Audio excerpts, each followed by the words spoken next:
क्योंकि जैसा कि आप सभी लोगों को पता ही होगा कि एक शंका लगी हुई थी कि आरएलडी के जो प्रमुख हैं वो कहाँ जा करके रुकेंगे।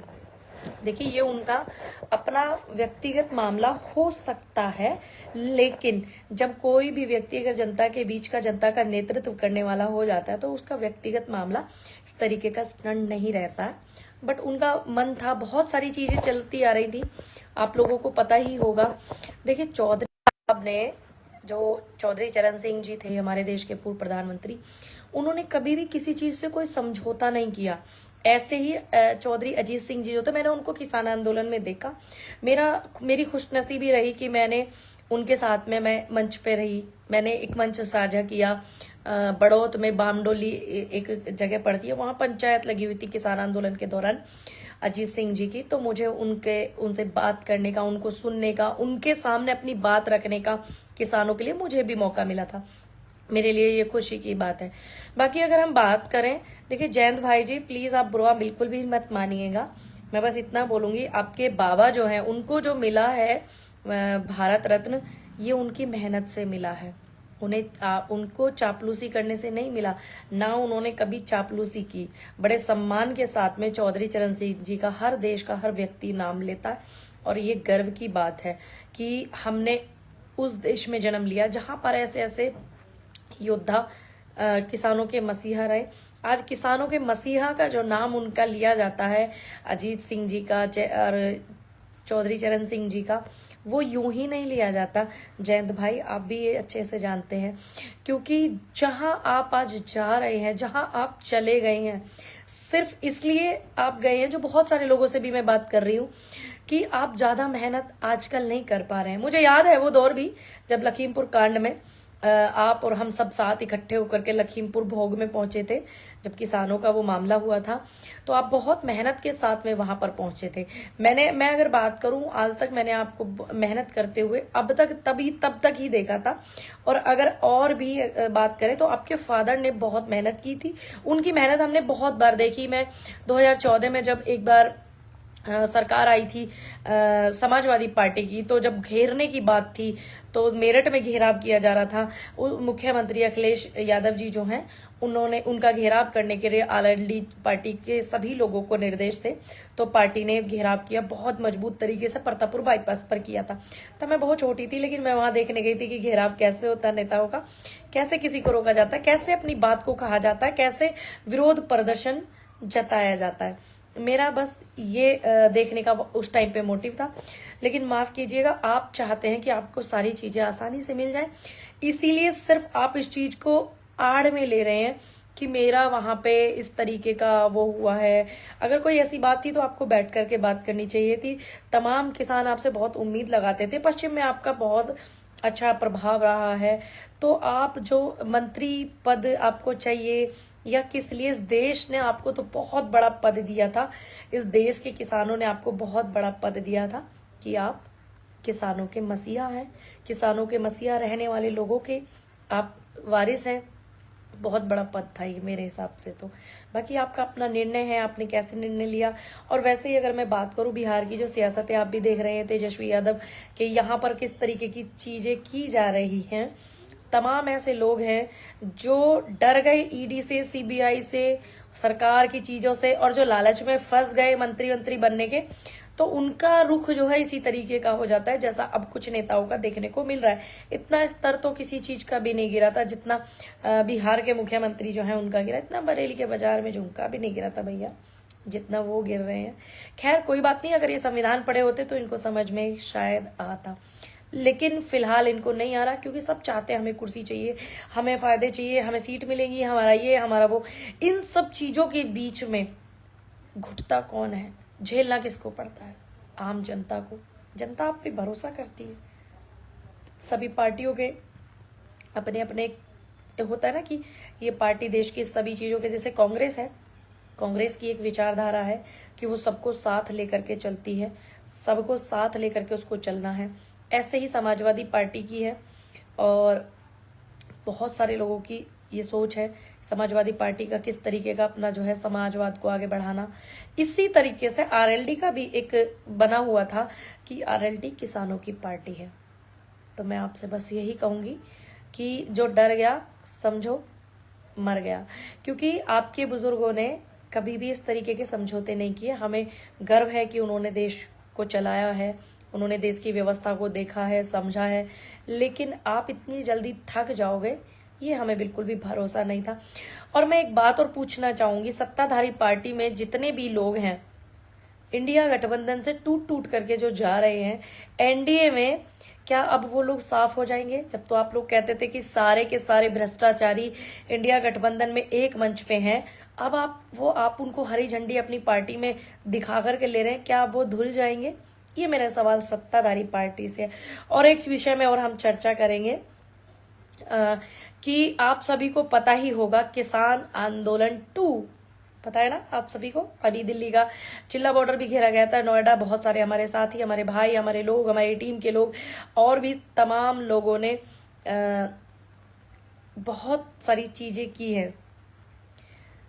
और आने वाले समय में भी हम लोग आप सब मिलकर के जब दिल्ली के बॉर्डरों का घेराव होगा तो हम लोग निश्चित दिल्ली के बॉर्डरों का घेराव करेंगे, क्योंकि जब कुर्सी के लालच में, सत्ता के लालच में और ईडी के डर से, सीबीआई के डर से जो राजनेता हैं, राजनीतिक पार्टियों में चलाने वाले लोग हैं, अग्रेसिव रहते हैं, वो लोग सभी जो लोग हैं, अगर वो सभी ऐसे डर के सत्ताधारी पार्टी में ही चले जाएंगे तो तब देश के किसानों को ही अपने हक की लड़ाई लड़ने के लिए दिल्ली कूच करनी होगी, बॉर्डर पे बैठना होगा, धरना करना होगा, आंदोलन करना होगा, जिसमें दिल्ली वार्ता जो है वो विफल रही है। आपको पता ही होगा देश का जो है 13 तारीख को, यानी कि कल पंजाब से किसान चल रहे हैं, वो लोग 16 तारीख तक पहुंचेंगे और उनका समर्थन करने हम भी आ रहे हैं और आप सभी भी आमंत्रित हैं। जिसके पास में जो भी बॉर्डर पड़े, चाहे वो चिल्ला बॉर्डर हो, चाहे वो गाजीपुर बॉर्डर हो, चाहे वो सिंघू बॉर्डर हो, टीकरी हो या फिर शाहजहांपुर बॉर्डर हो, आप सभी लोग उस भागीदारी में जरूर निभाइएगा। अगर देश का किसान ये ठान लेना कि मेरा अन्न मेरे घर से, मेरा दूध मेरे घर से बाहर नहीं जाएगा, तो इन्हीं सारे सत्ताधारी लोगों की हालत खराब हो जाएगी। अगर जरूरत पड़ी तो ऐसा भी करेंगे, करने के लिए तैयार रहेंगे।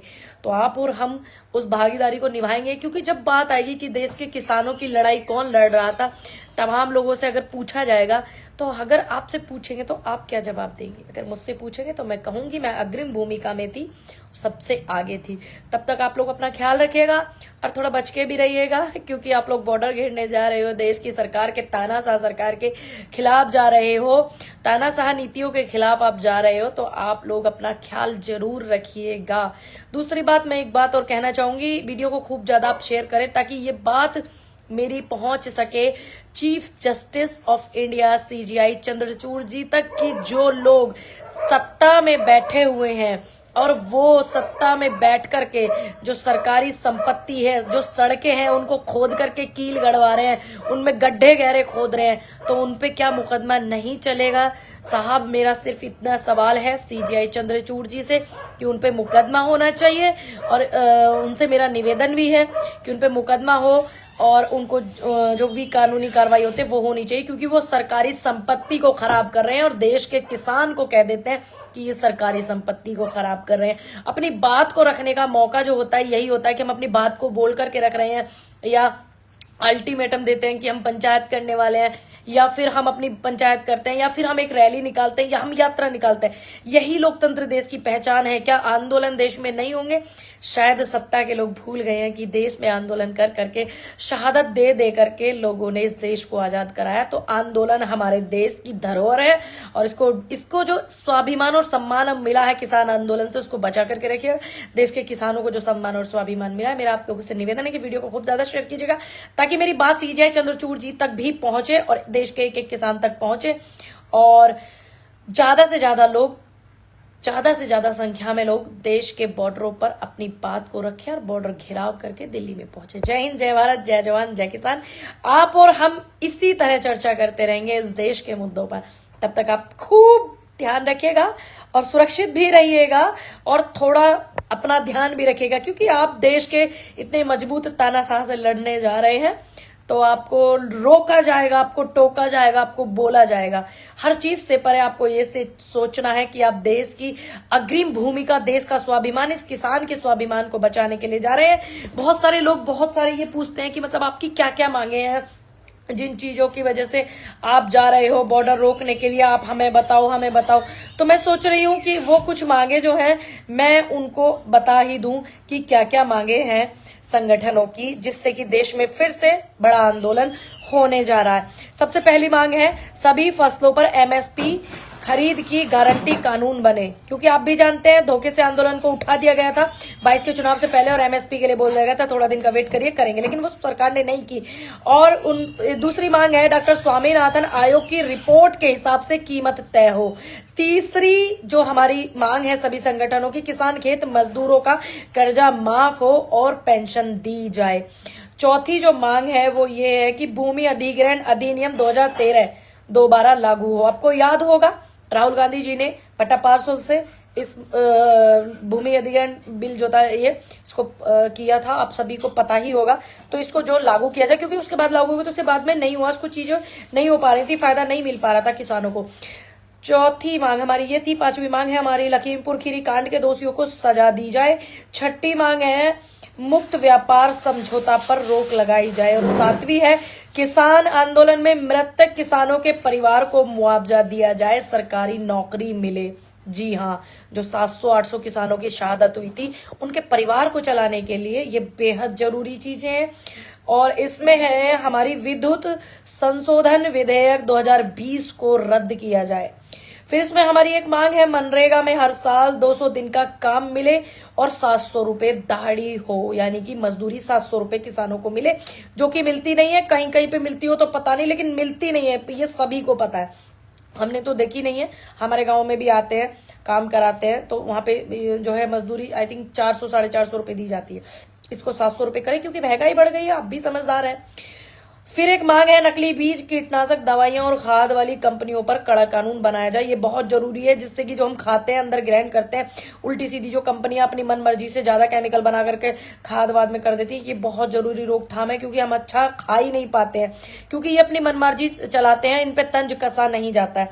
फिर जो एक मांग है इसमें मिर्च, हल्दी व अन्य मसालों के लिए राष्ट्रीय आयोग का गठन किया जाना चाहिए।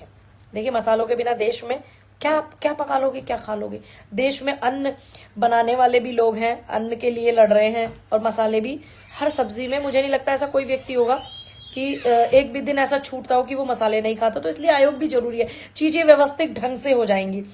संविधान की 5 सूची को लागू कर आदिवासियों की जमीन की लूट बंद की जानी चाहिए। बहुत अहम मांग है। और सभी की सभी, अगर आपको किसी भी मांग में चूक लगी हो या कोई कमी आपको नजर आ रही हो तो प्लीज मुझे कमेंट करके जरूर बताइएगा। मुझे लगता नहीं इस देश का किसान देश के किसानों के लिए लड़ाई कर रहा है, तो इसमें कोई कमी है, लेकिन फिर भी कुछ लोग हैं फिर भी बार बार पूछते रहते हैं कि क्यों बैठे हैं आप, क्यों बैठे हैं, क्या आपकी मांगे हैं, इनमें ये गलत है, ये सही है। तो मेरा उनके लिए ये सवाल है, अगर आपको कोई चीज गलत लगी हो, कमी लगी हो, तो आप मुझे कमेंट करके जरूर बताइएगा। वीडियो को खूब ज्यादा लाइक कीजिएगा, शेयर कीजिएगा और अपना ध्यान भी रखिएगा। मिलते हैं देश के बड़े आंदोलन में दिल्ली बॉर्डर पर बहुत जल्द। धन्यवाद। जय जवान जय किसान।